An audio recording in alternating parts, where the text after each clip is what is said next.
Hello, everyone.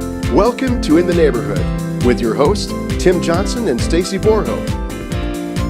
Together, they are finding out what makes the heart of the Heartland beat. They sit down with people in your community that lead organizations, businesses, and government. You'll learn who they are and what they're involved in and why. They are the people in your neighborhood. It's In the Neighborhood with Stacy Borho and Tim Johnson. Videos of when we did things. Wow. Over the years, we've been a lot of different locations. All over the place. What is that? Becky Rossman and The neighborhood house. Chuck Weaver, and almost call I say that all the time, Pastor Chuck Weaver. Yeah, I think I did that once when he was in. He was like, "I'll take it." In the tiny home, that was fun too. Yeah.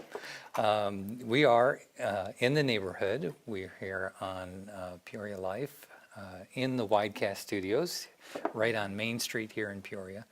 We're on Peoria TV, WPEO, and a long list of other places. But welcome. Hope that you enjoy your time with us. Share the word if you would. And yeah, we just had a camera shut off. But I'm here with Stacy, and my name's Tim Johnson, and we do In the neighborhood. What would you define In the Neighborhood as? We connect people with their volunteering vision. There you go. That's what we do. And today we're talking with Ashley Schreck. Yep. I still want to call you Taylor, but It's okay. I'll answer to pretty much anything.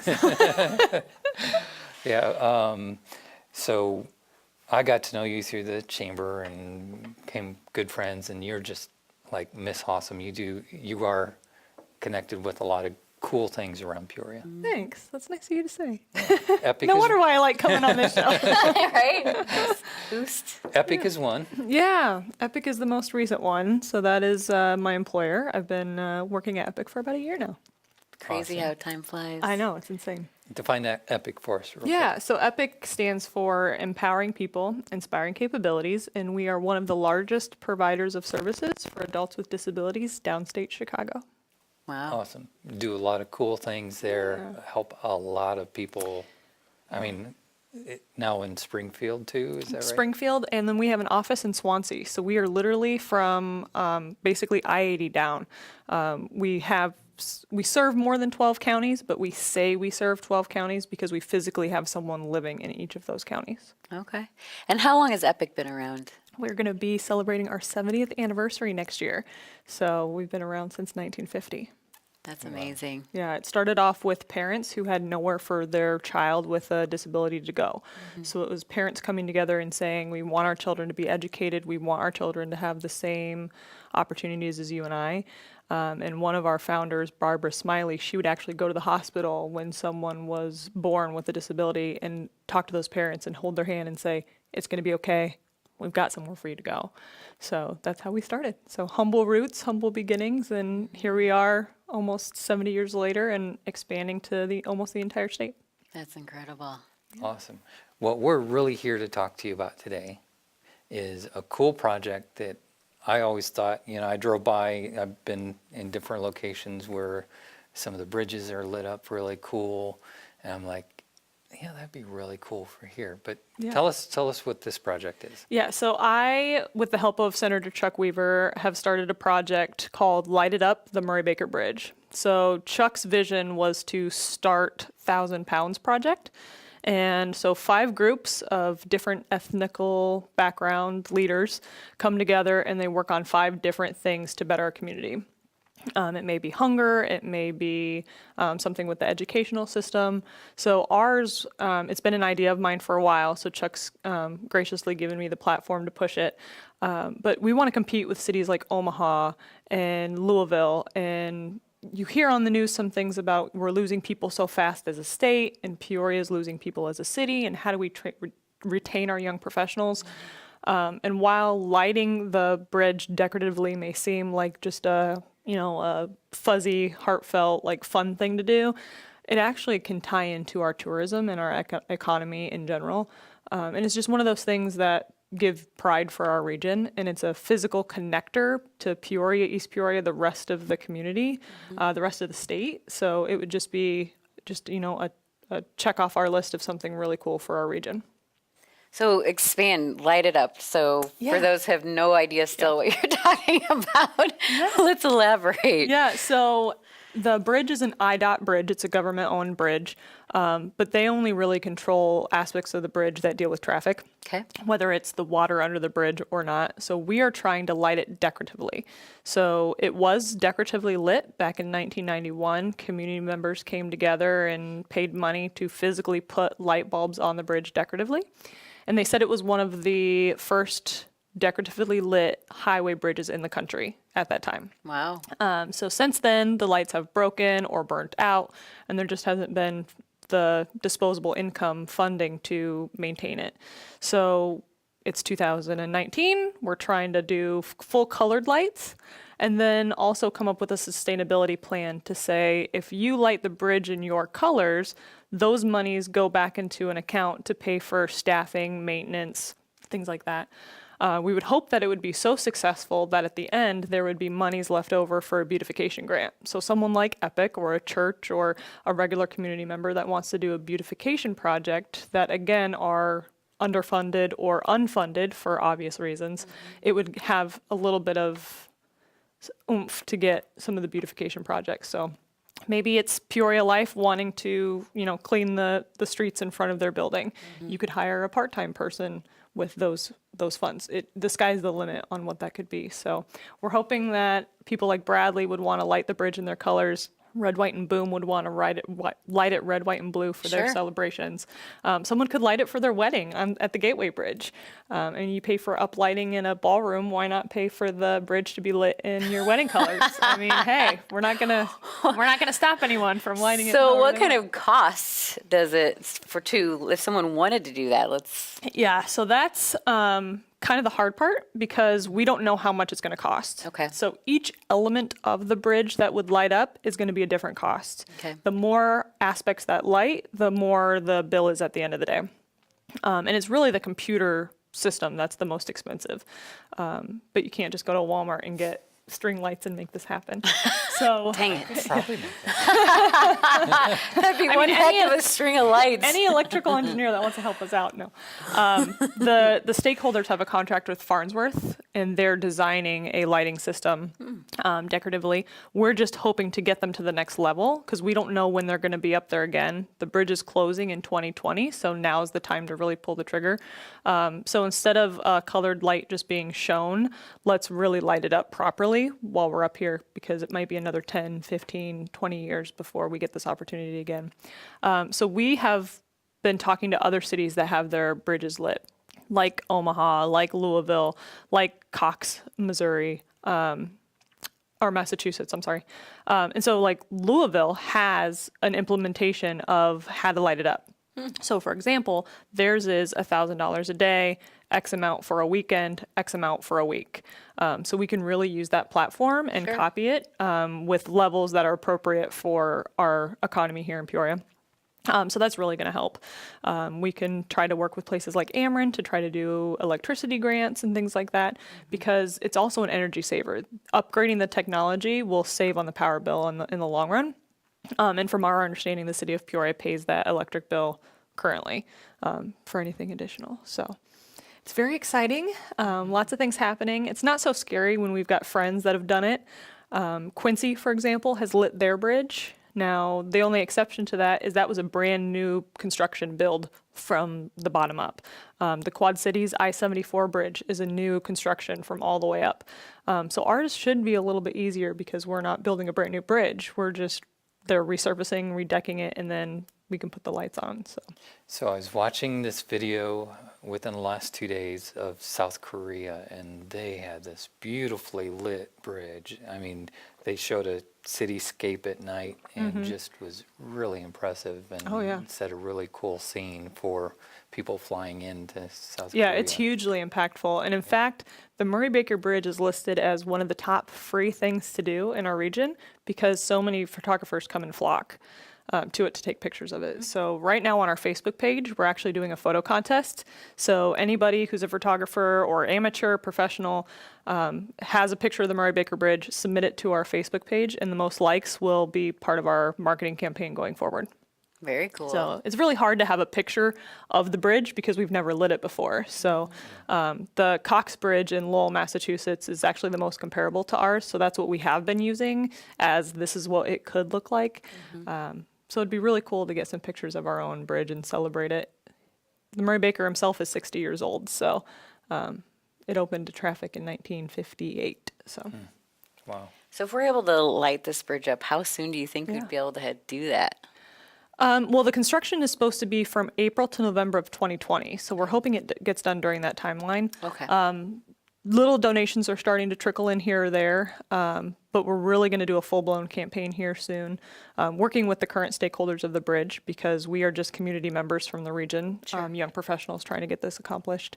But yeah, as soon as we can flip the switch, like we're saying, help us flip the switch. As soon as the switch is flipped, we can light it whatever color we want. So there's also talk about, in-depth talk about lighting pollution. That's a thing.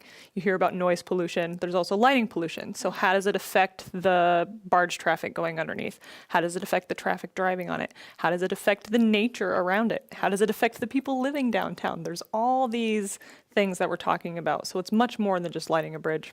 But that's what the engineers at Farnsworth are really designing around. There's multiple ways we could light this bridge. Some are more theatrical. I know one city we looked at, they could actually put a picture of the American flag on their bridge just by how they changed the color of the lights. Ours probably won't be that. They probably had a lot of funding to make that happen. We're just trying to get it lit in 3 colors.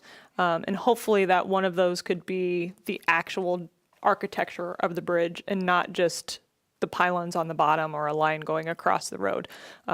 We want to do this right, and there is no funding for it, so we have to find it. So we've gotten a lot of support. There's been a couple of negative comments, but that's basically from people that don't understand or think that it's the city of Peoria doing this or that it's coming out of taxpayer money, but that's not what it is. We're trying to do a platform just like before where it's private donations. So if you don't want the bridge to be lit, don't contribute. But if you really want it to be lit and you have seen some of those other cities and how their downtowns thrive and how their regions thrive, then help us be part of the cause.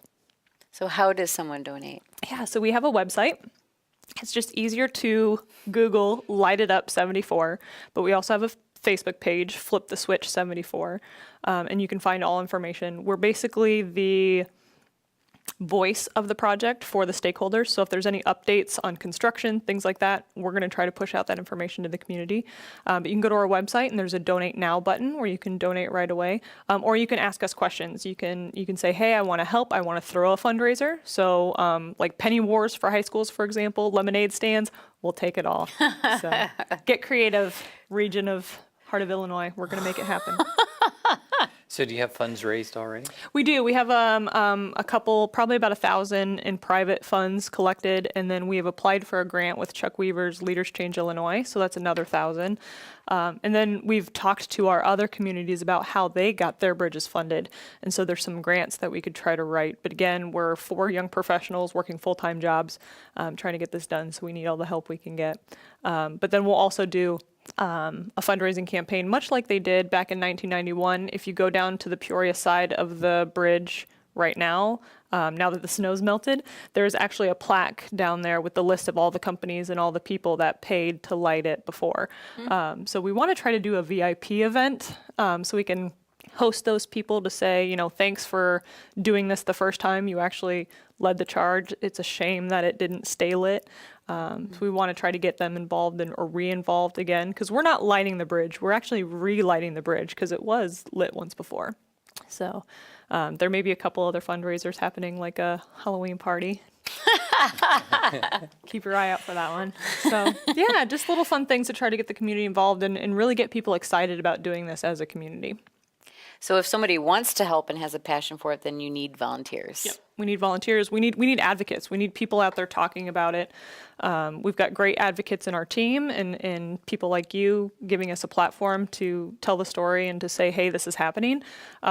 But just for anybody to say, let's create a third-party fundraiser. Let's do a dine to donate. Let's do a yard sale. Let's do whatever, and try to make this happen as a region, because we know that funding is low. I mean, I work for a nonprofit, and I know that donations aren't as strong as they used to be. So when we've got other things in our community, in our region that are important, it's kind of hard to do these beautification projects, but in the end, it's something we need to do now so that we can be more successful in the future. Sure. So I see a lot of different positives to this. It's the Eiffel Tower of Peoria, Yeah. right? Yeah. It'd be one of those draws.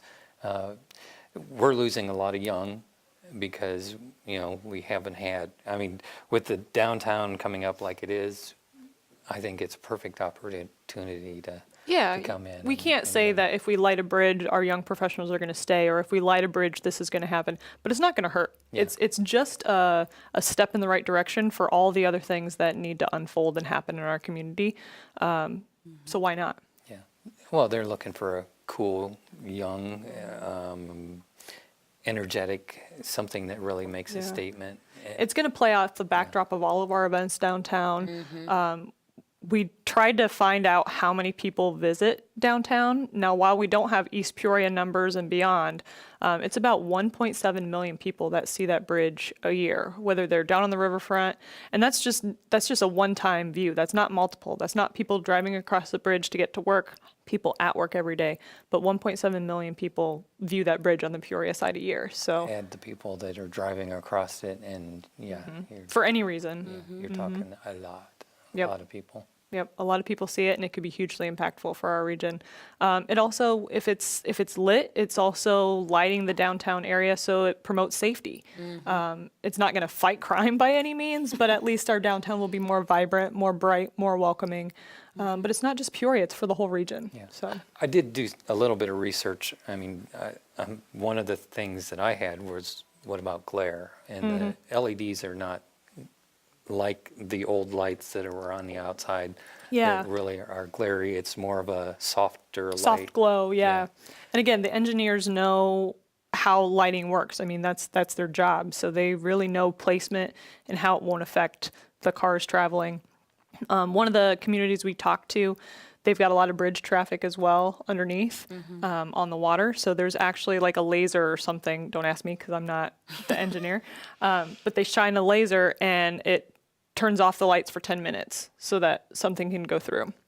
That's the great thing about flipping the switch and it being computerized. They can be turned off at any time for any reason. I know, I believe Louisville, for example, theirs doesn't stay on past 1 o'clock in the morning. So after 1 o'clock, the bridge is not lit anymore. And just the white lights for traffic. So That makes sense. yeah, there's lots we could do with it. And I think some people get scared because they're like, oh, well, you're going to put a rainbow on it and it's going to be so colorful and so distracting.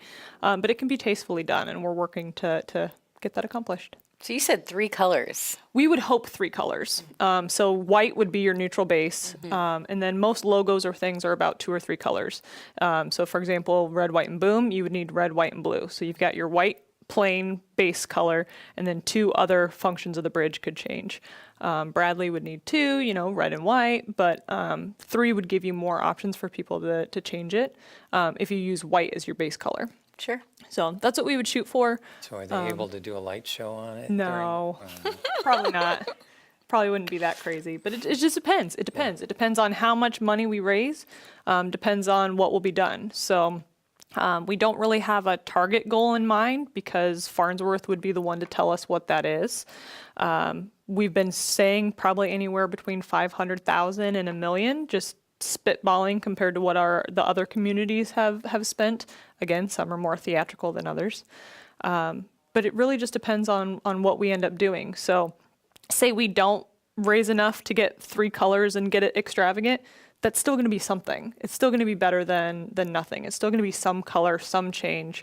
But also, the bridge is going to be closed for so long. Just imagine if it's lit at the end, you're like, okay, that was worth my 10 minutes out of the way to get to work. That was worth it being shut down and the inconvenience. So while it is worth it no matter what, because we're getting a new bridge and safety and things like that, people at the end of the day don't really care. That's not a sexy part of this project. Like, woo, look, no potholes. That's great.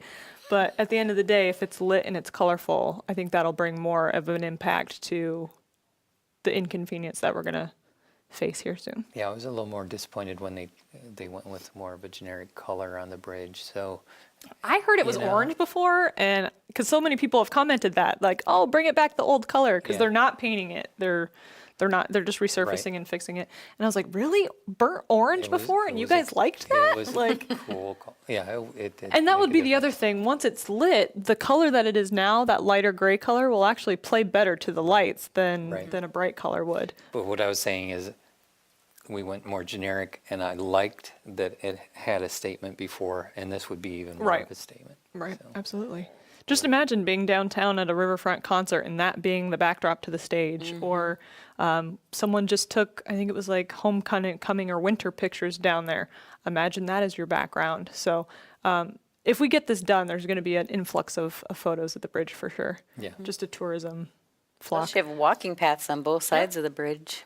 Yeah. Yep. So that would be a safety thing, like you said, would be really nice. Yep. And we actually were invited by the CVB to go down to Springfield and talk to people who were actually come to Peoria for their meetings.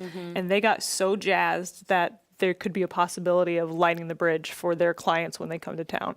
So imagine renting out the Civic Center for a big conference and all your people coming across the bridge and it being lit. How cool would that be? So, yeah. That's really cool. So give us the website again, or So it's a free find out. website because we are trying to use all the funding for the bridge. So it's a Wix, W-I-X site, but it's just lightitup74.com or lightitup74 at wixsite.com. And you can help us flip the switch. But Facebook is where you're going to get the most updates. And there's also a link to our website there. If you go to the 1,000 Pounds website for Chuck Weaver, which is 1000pounds.org or .com, I believe, we're listed on there as well with all our information. So you can find us multiple ways. Just Google Light It Up 74 and you'll find us. Our goal is to do Light It Up all month. So Nice. not Light It Up, I'm sorry, 1,000 pounds. 1,000 pounds. I was going to say, we will put you on. you said it, now it's real. Yeah, now it's real. Okay. Yeah, but 1,000 pounds, we're doing, Nice. planning on Yeah. doing 1,000 pounds and featuring the different Team things. leaders. Yeah, so there's 5 of us. We're all different ethnical backgrounds, and we've got diverse teams, and we're all doing different things for the community. So each month, the leaders have come together to brainstorm, help each other out, and push ourselves forward. So lots of cool things coming out of this 1,000 Pounds. We're the first set of leaders and projects, if you will. I don't think it's going to be a year thing because some of our projects are taking longer than a year. But after we're done, there'll be another set of leaders coming in and starting new projects. So you'll find the application on the website, how to join a team. So it's really great stuff. Light It Up 74. Light It Up 74. All right, Ashley Schreck, thanks so much, and have a great week, everybody. Share this with your friends. Thanks. Bye. PeoriaLife.com